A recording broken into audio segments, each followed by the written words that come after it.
Hi everyone, it's Bethany from Madeline Jean Antiques and Restoration. I'm going to start a new video series here on my channel where I'm going to give weekly updates on what's going on with my garden.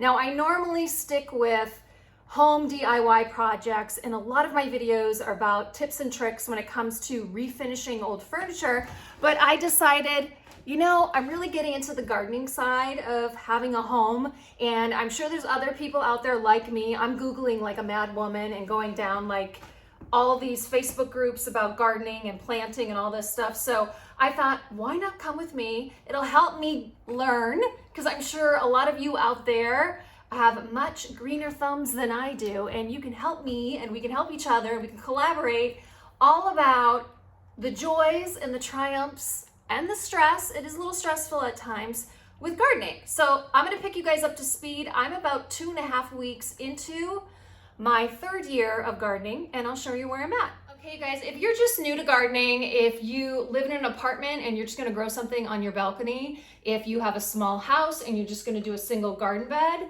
if you're just gonna do something outside in a pot, I don't care, in a bucket, whatever. I'm not gonna discriminate against anyone. As I teach here, I am such a beginner. So anything that I say that I believe you can apply it to any place. Any type of housing and where you're living. I wish I would have started my gardening journey long before this. I just bought my first home 4 years ago, and that's when I started getting into this. I always wanted to get into this, but since I rented, I thought, no, I can't start. I could have started back when I was renting. I could have grown some seedlings indoor. I could have put some tomato plants in like a Lowe's bucket and grown them outside my front door. And I could have been learning back then. I wish I would have done that. So if you think, oh, Bethany, I live in an apartment, I'm in a small space, you can still do this. You just don't have to do it to the amount of plants that I will be growing and maybe that others will be growing. So with that said, here's my first advice: know your zone. So when I first started getting into gardening, people were like, oh, I'm in zone 6, I'm in zone 7. I'm like, what the heck does that mean? So the USDA puts out a map. I'm going to show it right here. And depending on your location where you live, they give you a zone. And that helps you determine what plants, what fruits, what vegetables, what shrubs, what trees, anything you name it. It's going to tell you what's going to grow the best in your climate. I'm here in Rochester, New Hampshire, and when I first bought this house, it said I was right on the line between 5A and 5B. Now, since like, I think last year, they've changed my zone to 6. So it seems like the weather here is getting slightly warmer. So the higher the number, the warmer your climate. I think like the Carolinas, they're in zones 7 and 8. So they said I'm in zone 6 now, so it makes it a tad bit difficult because I thought I had my zone down. So now it's changed a little bit. So definitely know your zone. Okay, that's my first bit of advice. Second bit of advice is know where you live. Where does the sun rise? Where does the sun set? I get amazing sun over here on this side of my house. That's where I decided to put my little inside of my greenhouse is right here. So I get ample sun coming in here every day after about 12 o'clock all the way till sunset. So know where your sun rises and sets. That'll all help determine where your plants, if you're going to grow from seeds, where your seedlings will grow best. Okay, the next thing, my best advice for you is to plan things out. If you're more of like a chaos gardener or with flowers or anything like that, go for that, embrace that. I'm the type of person, I like to research the bejeebers out of something, and I want to know everything and anything about something before I dive in and while I'm doing it. Hence why I got like a million tabs open in my brain at all times, and I don't sleep very well. So I made a list of everything that I wanted to grow from seeds. Last year we had great success with tomatoes, so much success that we were eating homemade canned salsa through March of this year. Crazy. And I'm still craving that salsa. I'm telling you guys, once you grow things fresh from a garden, things won't taste the same again. And it'll be eye-opening what fresh means, what that flavor means in your mouth. I'm not kidding you. So I'm still, from March now, it's now May, I have been without my homemade salsa and I'm craving it so bad. So last year we had a lot of success with tomatoes and we thought, oh, this year we should probably grow peppers. So I'm gonna grow 3 types of peppers because we didn't have peppers last year. And what do you need to make salsa? You need tomato, peppers, onions, and garlic. So I'll be adding onions and garlic to my garden as well this year. So I kind of want to get most of the ingredients that you need for salsa. I want to grow all the ingredients because we really enjoyed making homemade salsa. So figure out what do you enjoy eating and start slow. Your first year, you do not have to do like 20 different varieties. Like, be realistic. I think I heard some great advice. People are like, plant enough so you could have like a salad. Do a type of lettuce, do cucumber, do a tomato, and maybe onion. Like, leave it at that. Be simple. Or carrots or something like that. So you need to find out, do you want to grow from seeds indoors, which I started last year my first time and I had great success, so I'm doing it again this year. And then what things do you want to direct sow? And that means what things do you want to take a seed and just directly sow it into the earth, into the soil, into a bucket, into a planter. So have a blueprint, research it. How does it grow? What conditions do you need to best grow that crop? So some things that grow better in southern climates won't grow as well in northern climates. So this is where I'm at. It is May 6th. I started my seedlings indoors on April 18th, and I'm going to show you where I'm at and everything that I'm growing, and then I'm going to show you my garden outside, where we're at with that. Okay, the crops that I am growing, I want to make sure I got them on here. Indoors from seedlings, I'm doing tomatoes. I'm doing 3 different varieties. I am doing peppers, 3 different varieties. I am doing pumpkins, that's new, we're trying that. Marigolds, I'm doing parsley, basil, lavender, and oregano. So that's everything that I'm growing in here, indoors, in my little makeshift greenhouse. Now last year I bought this little rinky-dink greenhouse for like $45 off Amazon, and it was fine. It did what it was supposed to do until one of the wheels snapped because of all the weight of all my plants inside. So this year decided to get like a heavy duty, like a baker's rack. So this is technically a baker's rack, and I got a baker's rack cover to go over it. What's great is it zips up from down there, and then from here, and then opens up from the sides. But the back side here that I have facing my window is clear and it's open to the sun and the light. So these are my little seedlings, my little children. The pumpkins are going haywire in here. So right now the temperature inside here is 87 degrees, even though it's only, I don't know, it's mid-60s today. It's pretty warm in New Hampshire. It's been super rainy and not that great of weather. We have 2 days this week that are super sunny and gorgeous like this, today and tomorrow. And then we go back down to the 50s. So our weather is not that great right now. My tomatoes have all popped up. Last night was execution night here. We had to,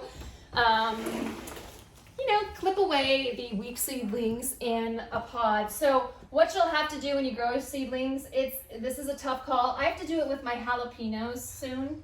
Like, you'll have 3 pop up in a single pod, and you have to select which one's the strongest, and so you have to execute the weak ones. It's not fun.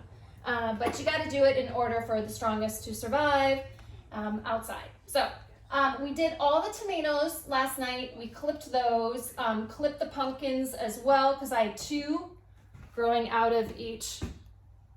You can see the one that we had, but those are growing lovely. And let's see, what else do I have going on? My lavender seeds, I didn't know this is new. I didn't do lavender last year, but they're in the freezer right now. I guess you have to harden them and get them, that's what they're used to, is kind of like a shock, and then bring them to room temperature, and I got to do that May 8th. And then I can get those into my little greenhouse here and get them growing. So everything's growing well. I water all of these probably 2 to 3 times a day with a spray bottle, first thing in the morning, afternoon, and then when I put them to bed at night. And I put the lights on, the UV lights, every night for about, they say anywhere between like 12 and 16 hours a day.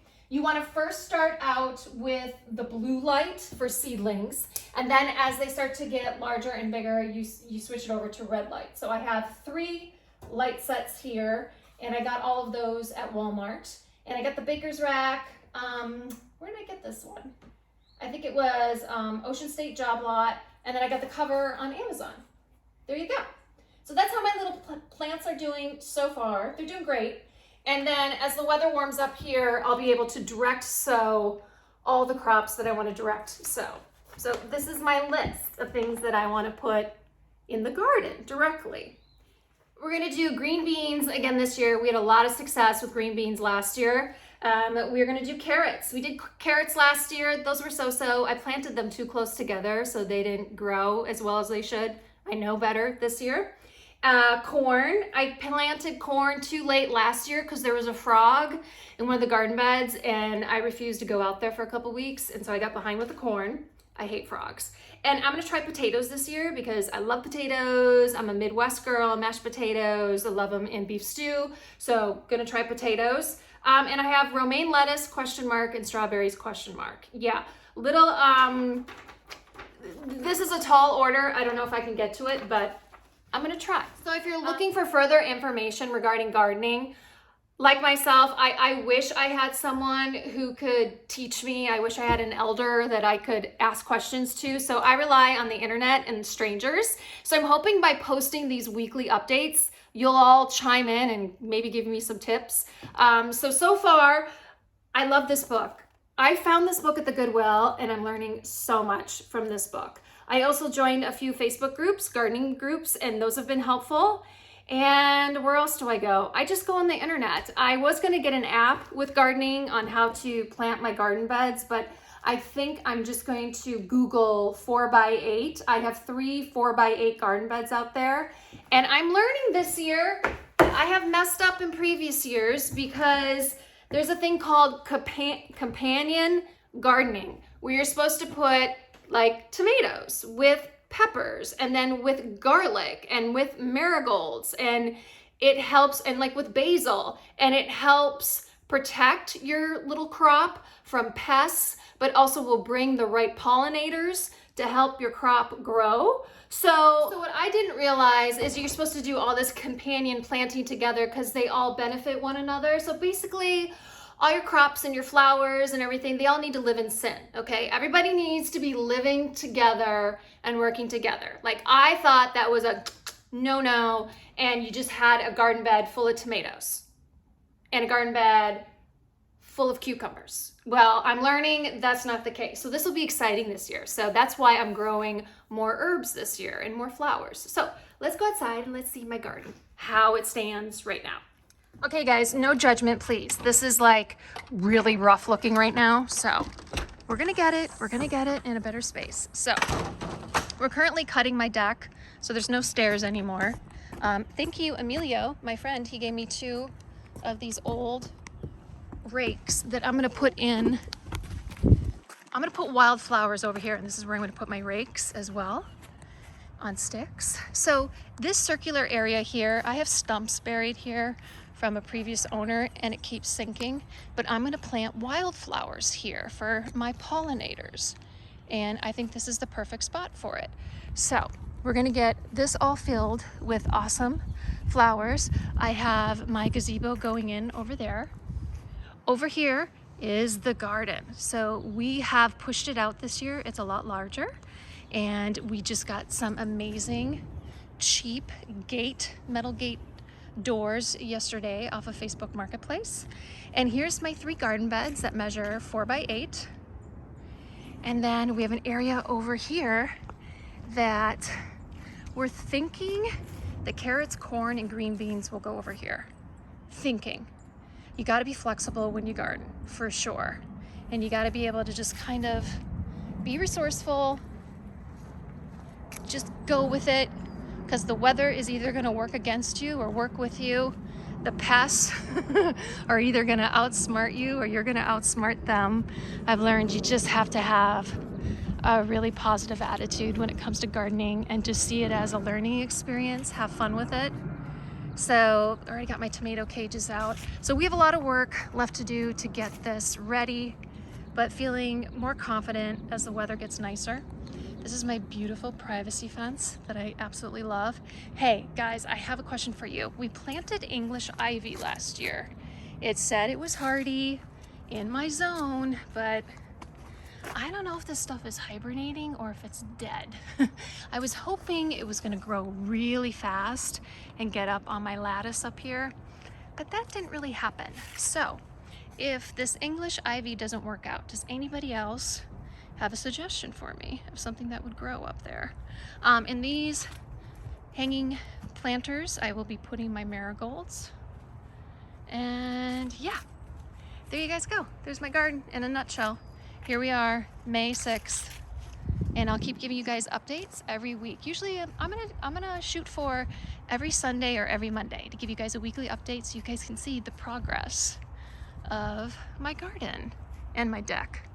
Yeah, and the gazebo and my wildflower area. Yeah, a lot going on.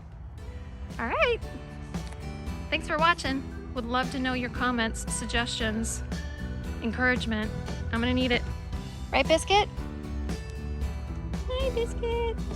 He's so cute.